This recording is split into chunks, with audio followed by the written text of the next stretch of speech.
আসসালামু আলাইকুম। আমরা চাঁদাবাজির একটা নতুন সংজ্ঞা শিখেছি গত 2 দিন ধরে। আপনারা নিশ্চয়ই শুনেছেন, সড়ক সেতু মন্ত্রী যিনি আছেন রবিউল ভাই, তিনি এক সংজ্ঞা আমাদেরকে শিখিয়েছেন। রবিউল ভাইয়ের চেহারাটা দেখলে আমার একটা টকশোর কথা মনে হয়।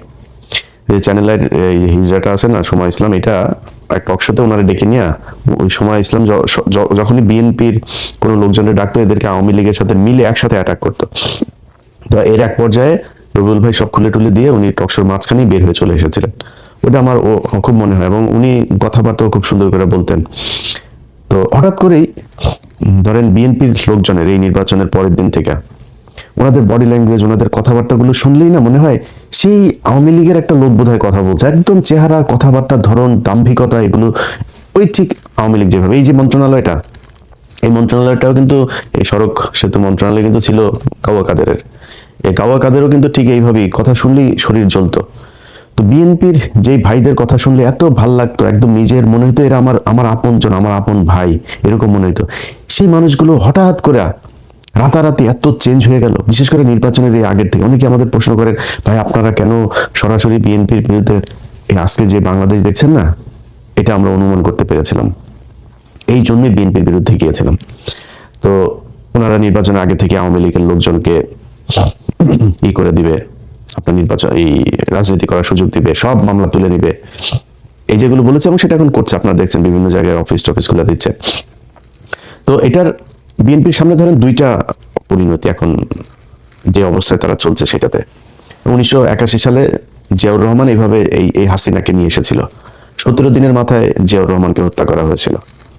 খালেদা জিয়া, তিনি এই আপনার 96-এ যখন এই হাসিনাকে আপনার স্পেস দেয়, কিন্তু 15ই ফেব্রুয়ারি একটা নির্বাচন করেছিল 96-এ। সেই নির্বাচনে আপনার জামাত আওয়ামী লীগে অংশগ্রহণ করেনি। হাসিনা, খালেদা জিয়া চাইলে থাকতে পারতো, এমন কোনো আন্দোলন হয়নি, এমন মানুষজন মারা যায়নি, ছেড়ে দিয়েছেন। ছেড়ে তারপরে 12ই জুন 96 আবার আরেকটা নির্বাচন দিয়েছিলেন। ওই সুযোগ দিয়ে তারা আবার 96-তে আসতে দেওয়া হয়েছে। 96-তে আসার পরে কি করেছে সেটা আপনারা জানেন। এরপরে 2001 থেকে 6 খালেদা জিয়া জোর করে থাকতে চেয়েছে, কিন্তু মানে বিএনপির সমস্যাটা হলো, বিএনপি যদি চুরিও করে, মানে ল্যাটায়া বেটায়া ওইটারে পাশা পোষা হাগু দিয়া নষ্ট করে গন্ধ বানায় ফেলে। আর আওয়ামী লীগ সেটা খুব স্মার্টলি করে। এটাই হলো পার্থক্য। তো এরপরে খালেদা জিয়া সুযোগ তাদেরকে দিয়েছেন। সেই সুযোগ দেওয়ার পরে 2013 সালেও আরেকবার খালেদা জিয়া সুযোগ দিন, 14 সালের নির্বাচনে না এসে। তো এই আওয়ামী লীগ খালেদা জিয়ার পরিবারকে কতটুকু ক্ষতি করেছে, এটা ভাই আমার বলার কিছু নাই। এটা জিয়া পরিবার জানে, তাদের পরিবারের আমার বিশ্বাস যে আমার চাইতে বেশি কষ্ট তাদের জন্য হয়। এরা যদি আসে তাহলে বিএনপির পরিণতি কি হয় সেটা 17 বছর আমরা দেখেছি। এটা নতুন করে দেখার কিছু নাই। অতএব তারা যদি এদেরকে নিয়ে আসে, এসে মনে করেন আওয়ামী লীগকে নিয়েই তারপরে করলো, তো জোর করে যদি থাকতে চায়, বাংলাদেশে খুব নিকট অতীতে আমরা এর পরিণতি দেখেছি যে সেটাতে কি হয়।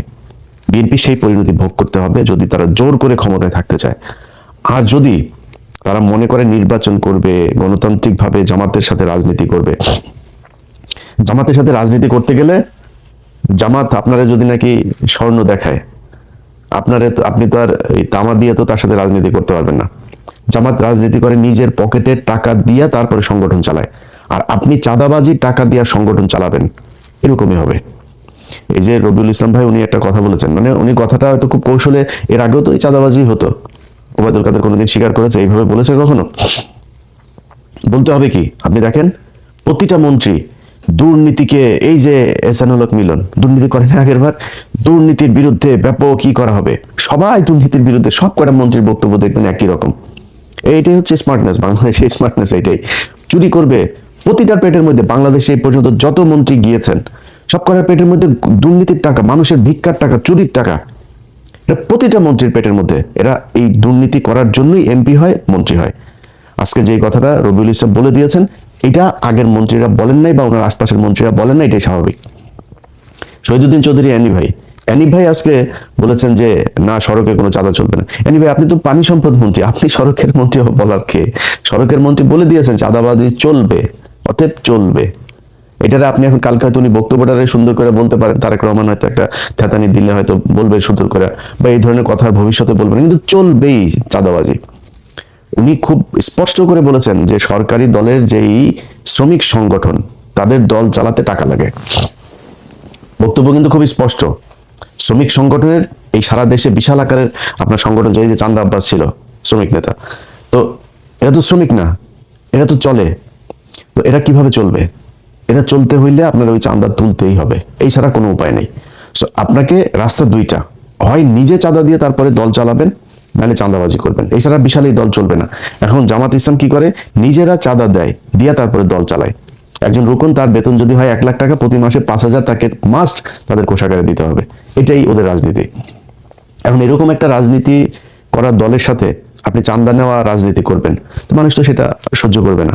তো সেক্ষেত্রে আলটিমেটলি যেটা হবে সেটাই। সো রাস্তা আপনার হাতে দুইটা, একটা হয় আপনাকে রাজনীতি চেঞ্জ করতে হবে, আপনাদের যে পলিসি সেটা চেঞ্জ করতে হবে, করে নিজের পকেটের টাকা দিয়ে নিজে রাজনীতি করবেন, অথবা শেখ হাসিনার মতো ফ্যাসিস্ট হবেন, জোর করে ক্ষমতায় থাকবেন, কোনো কথা শুনবেন না, কিছু হইলে বলবেন যে সংবিধানের দোহাই, কারণ আপনাদের 2/3 আছে এখন, এবং ওই 2/3 তো আপনাদেরকে খুব পরিকল্পিতভাবে দেওয়া হয়েছে। এই ডক্টর ইউনূস আপনার যেদিন লন্ডনে যায় সেদিনই তিনি নির্ধারণ করে দিয়ে এসেছেন যে বিএনপি ক্ষমতায় যাবে, তাদেরকে 2/3 দেওয়া হবে, যত দুর্নীতি, চাঁদাবাজি, ধান্দাবাজি এই তত্ত্বাবধায়ক সরকার যা করে গেছে এটার বিরুদ্ধে বিএনপি কিছু বলবে না, সবাইকে সেফ এক্সিট দেবে, যে দেশে থাকতে চায় দেশে থাকার ব্যবস্থা করে দেবে। এরা থাকবে না বেশি দিন।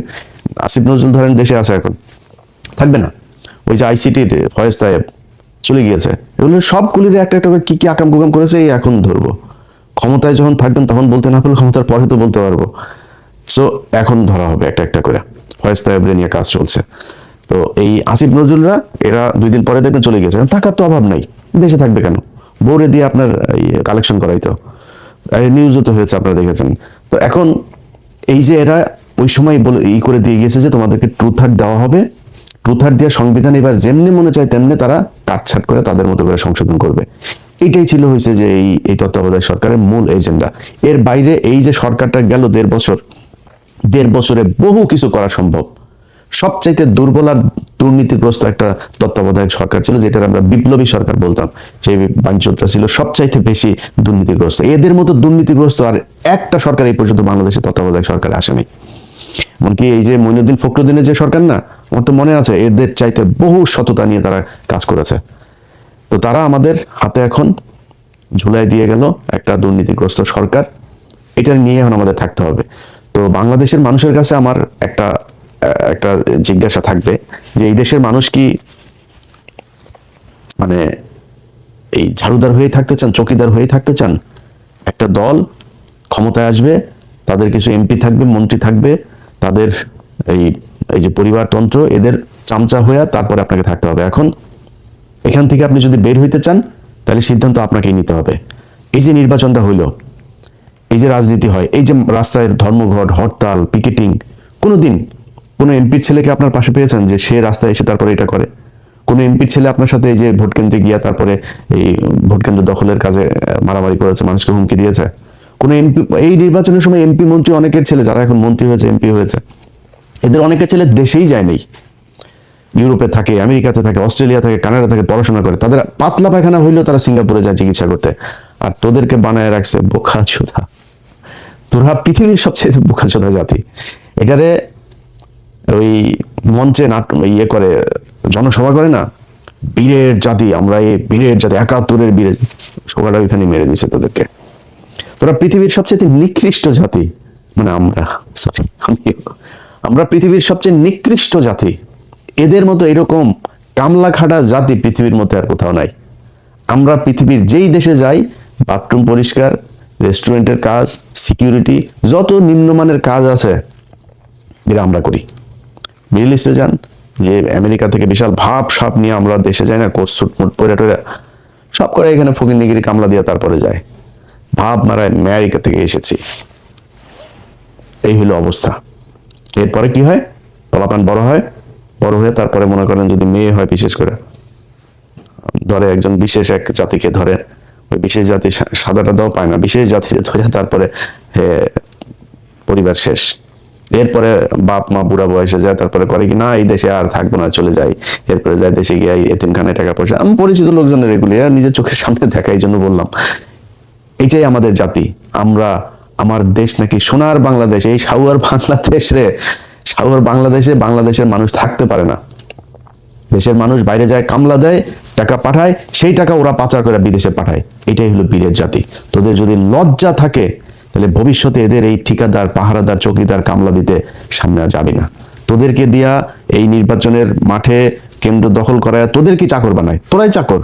প্রতিদিন এই যে ট্রাকের মধ্যে থেকে যে চাঁদাগুলি নেন, এটা কিন্তু এমপির কোনো ছেলে নেয় না, মন্ত্রীর কোনো ছেলে নেয় না, কিন্তু এটা টাকার ভাগ কিন্তু একদম শেষ মাথা পর্যন্ত যায়। টাকাটা উঠায় কাজে যে তোরে দেওয়া উঠায়, তুই কামলা, ওইখানেও তুই কামলা।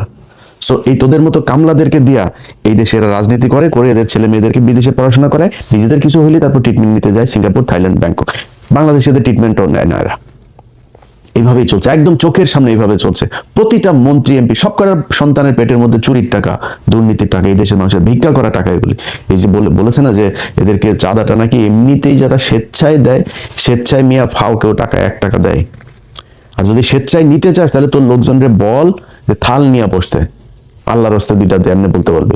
লাঠি একটা হাতে নিয়ে আমরা দেখি নাই, এই চুয়াডাঙ্গা থেকে ঢাকায় আসতাম, মানে শুরু হয় আপনার একদম ঝিনাইদহ থেকে শুরু হইতো, মাগুরা, ফরিদপুর, রাজবাড়ী, এইদিকে মানিকগঞ্জ, সাভার, পুরোটা গাবতলী থেকে একদম পুরোটা আপনার এই চাঁদাবাজি চলতো। লাঠি একটা নিয়ে 3-4টা পোলাপান দাঁড়ায় থাকতো, এরা বিভিন্ন জায়গায় এই যে বিট করা, যে বামগুলো করা, যাতে ওইখানে আসলে আপনাকে গাড়ি থামাইতেই হবে। এবং কন্ট্রাক্টর ওই জায়গায় জানতো কয় টাকা দিতে হইতো, ওই টাকা সে হাতের মধ্যে রাখতো, দিয়ে চলে আসতো, কোনো বার্গেনিং নেই, এটা ধরা বাঁধা।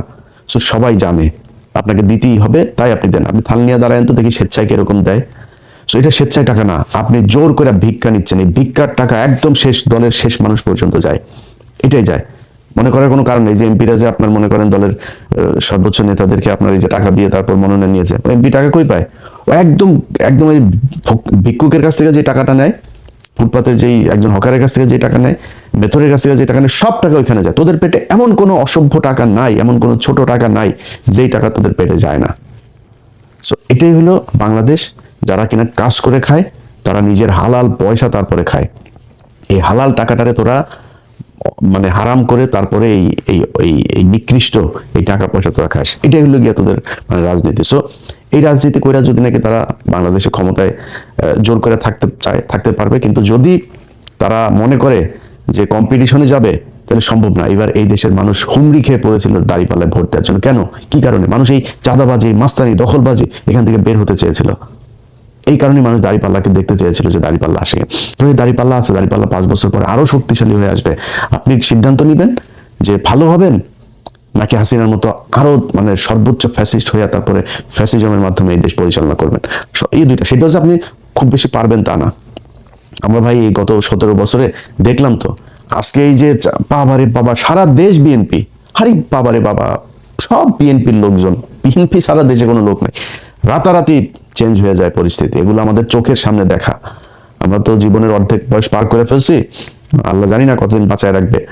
তো যদি ফুল বাঁচায় রাখে তাও অর্ধেক পার করে ফেলছি। এখন ধরেন এই সময়ের ভিতরেই খুব কঠিন কঠিন সময় আমাদের এই আমরা মানে খুব সৌভাগ্যবান বলেন আর দুর্ভাগ্যবান বলেন, আমরা কিন্তু অনেক কিছু দেখেছি। এটা পৃথিবীতে হয়তো খুব কম জাতি দেখবে। আমরা হাসিনার মতো এরকম এক ফ্যাসিজমের পতন দেখেছি, আমরা কোভিড দেখেছি, 1/11 দেখেছি, অনেক কিছু দেখেছি কিন্তু আমরা। সো এই যে আমরা চোখের সামনে যেগুলো দেখলাম, যে অবস্থাগুলো, এগুলো আপনাদের জন্য উদাহরণ। এই উদাহরণ দেখে আপনি যদি ঠিক না হন তাহলে তার কিছু বলার নাই। আপনার আশপাশে আজকে যত মানুষজন দেখছেন, এই মানুষ আপনার পাশে ছিল না, থাকবেন, এটা আপনারা জানেন খুব ভালো করে।